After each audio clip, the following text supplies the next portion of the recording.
Hello everyone.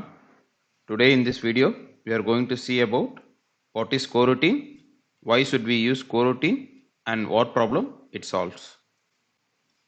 First let's see what is a coroutine.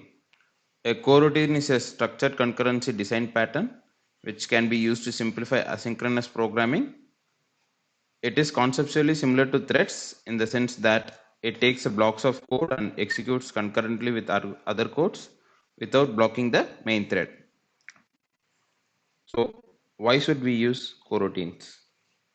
Coroutine suspends a function and executes in a different thread, making it safe from a main thread. It provides built-in exception handling and cancellation support, and we can also chain multiple coroutines inside a coroutine scope. Now let's see what problems it solves. Let's take this simple example to understand.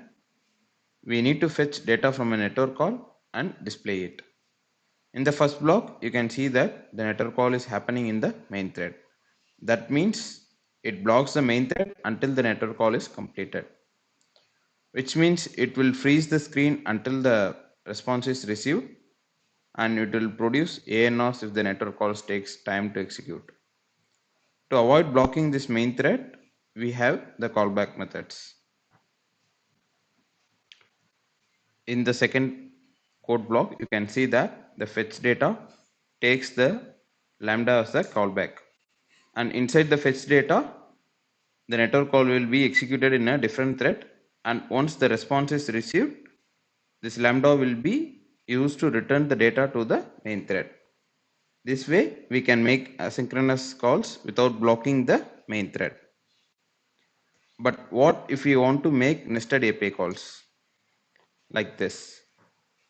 It will complicate handling the responses as well as handling the exceptions. Let's see the same code, how it will look with the coroutine. Let's dissect this code and see how coroutine is built and how it runs. First is the suspend function. Suspend functions are regular function with the suspend keyword. This function will be suspended from the main thread when called. That means the function will be executed without blocking the main thread, and it will be resumed when the execution is completed. Suspend function cannot be called directly from normal functions. It needs to be called from another suspended function or a coroutine. To build a coroutine, we need a coroutine scope. Coroutine scope defines the scope of the coroutine call. To initialize the coroutine scope, we need to pass a coroutine context in the parameter. So coroutine context is a combination of job, dispatcher, a coroutine name, and an exception handler. Coroutine scope provides functions like is active to check if the job is still active, and function like cancel to cancel the job and to cancel all its children. A job is a handle to a coroutine. For every coroutine that you create, it returns a job instance that uniquely identifies the coroutine and manages its lifecycle. As we saw above, you can also pass a job to a coroutine scope to keep a handle of its lifecycle. It can be used to check whether the coroutine is active or is cancelled or is completed. Next thing is the dispatcher. So dispatcher dispatches the work to the appropriate thread. So we have three dispatchers: dispatcher.main, which runs in the main thread to update the UIs, and dispatcher.io to make IO operations like API calls and to access the files, and we have dispatcher.default to make long running disk operations. By default, if you don't pass any dispatches when you create a coroutine scope or a coroutine, then dispatcher.main will be the default one. The next thing is coroutine name.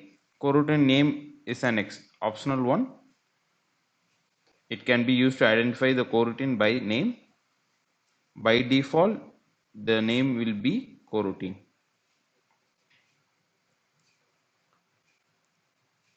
And next, the important thing is exception handler. Any API call we make will throw an exception in some cases, so we also need to manage that. To handle that, we can use coroutine exception handler. We can pass a coroutine exception handler to a coroutine scope, or we can pass it to a coroutine specifically. So it will pass that exception to the parent scope. Now let's see how we can create a child coroutine with its own coroutine context. Here I have created a top level coroutine scope with job, main, dispatcher and a exception handler. You can also create a coroutine scope without passing a job and the dispatcher, because it will take the default dispatcher as dispatcher.main and it will create its own job. Next, inside the top level scope, we are using launch to launch the coroutine, and inside the coroutine we are having two child coroutines. So here the first coroutine will inherit all the parent coroutine context because we are not passing any coroutine context to that particular child. It will be created with a new job. But in the second case, you can see that we are passing a dispatcher. That means that coroutine child will be created with a new job, and the dispatcher will be dispatcher.io. Now you know what is a coroutine scope, a coroutine context, and how to create those. Next, let's see how we can start a coroutine. Here you can see that we used a function called launch to start a coroutine. This is called as coroutine builder. As the name suggests, coroutine builders are a way of creating the coroutines. Launch and async are the two common coroutine builders we will be using. Launch is a fire and forget method of launching a coroutine. It does not return any value. It simply starts the coroutine, and inside that we can call any coroutine or we can suspend a function. Next is a async. Async is a coroutine builder which returns some value to the caller. That means async can be used to perform asynchronous tasks which returns value as a deferred type. And to get data from the deferred, we can use await to get the value. Await is a suspending function that is called upon the async builder to fetch the value of the deferred object that is returned. The coroutine started by async will be suspended until the result is ready. When the result is ready, it is returned and the coroutine will be resumed. Now let's see how we can handle exceptions in the coroutines with a real-time example. In this example, you can see that I have created a coroutine scope and used that coroutine scope to launch 3 coroutine jobs. Let's say job 2 throws an exception. In this case, the exception will be propagated up to the parent, and the parent will cancel all its child jobs along with it. It is good when one of the API calls depends on another API call result, but in some cases, like when we upload or download multiple files, then if one job fail, it should not affect the others. To avoid cancellation of all jobs, we can use supervisor jobs. Children of supervisor jobs can fail independently of each other. A failure or cancellation of a child does not cause the supervisor job to fail and does not affect its other children. So a supervisor can implement a custom policy for handling failures of its children. A failure of a child job that was created using launch can be handled via coroutine exception handler in the context as we defined over here. A failure of child job that was created using async can be handled via try catch when we call defer.await on the resulting deferred value. We need to set the parent scope with the supervisor job.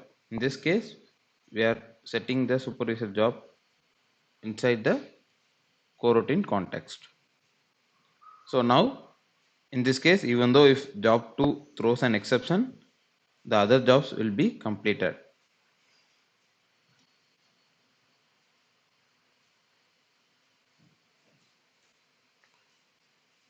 We can also write this in this way, like we can launch a coroutine. Inside the coroutine, we can launch multiple coroutines for each jobs. In this case also, we have used supervisor job for the coroutine scope. But in this case, you can see that when the job 2 throws exception, the job 3 will be cancelled. That is because we are using a new coroutine to launch this job. That means each coroutine will create its own job. In this case, the supervisor job will be overridden with this new job. So to avoid this, we can use supervisor scope. So supervisor scope will create a scope with supervisor jobs. That means even though if we use multiple coroutines inside the supervisor scope, it will be created with supervisor job. That means when job 2 throws an exception, it does not affect other jobs. The other jobs will be completed. We need to know when we should use a normal job and when we should use a supervisor job. When one of the children failure should affect other children's, then we should use a normal job. If one of the jobs fails and it should not affect other jobs, then we should use the supervisor job in case like uploading files and downloading files.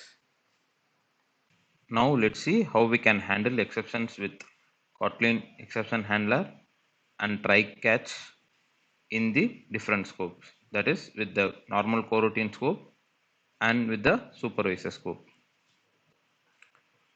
In the left side, you can see that I have used a normal coroutine scope, and in the right side you can see that I have used the supervisor scope. For launch coroutine builder, you can see that how the exceptions are thrown or handled. In the first case, it is straightforward. If the job 2 fails, then it will be directly propagated to the root exception handler. In the next case, you can see that we have added a try catch block, and when the job 2 fails, it will be caught in the try catch block. In the next case, inside the try catch block, we have launched another coroutine, and when the job 2 fails, the coroutine will be failed and it will directly propagated to the parent. That means the exception will be handled in the root exception handler. In the supervisor scope case, if the job 2 fails, it will directly propagated to the root, and when we use try catch block, then it will be handled inside the try catch block. And in the next case, if we use another coroutine for job 2, then it will be directly propagated to the root. Now let's see the similar cases with the async coroutine builder. With async coroutine builder, in the first case it is straightforward, it will be handled in the root. In the second case, the exception will be caught with the try catch block and it will also propagate to the root. Since we are not using supervisor scope, if any child job fails, then the parent job will also be intimidated and other jobs will be failed. When we use supervisor scope and if the async job fails, then it will be propagated to the root, and when we use try catch, it will be caught in the try catch block. Let's see the available different types of coroutine scopes. First one is global scope, which is bound to the lifecycle of the application. Next one is run blocking, which will block the thread it is started until its execution is completed. Next one is view model scope, which is provided by the Kotlin KTA extension in Android, which is bound to the lifecycle of a view model. And another one is lifecycle scope, which is bound to the lifecycle of the activity or fragment classes. We can also create our own coroutine scope for each classes, but we need to make sure that we manage the lifecycle properly to avoid leaks.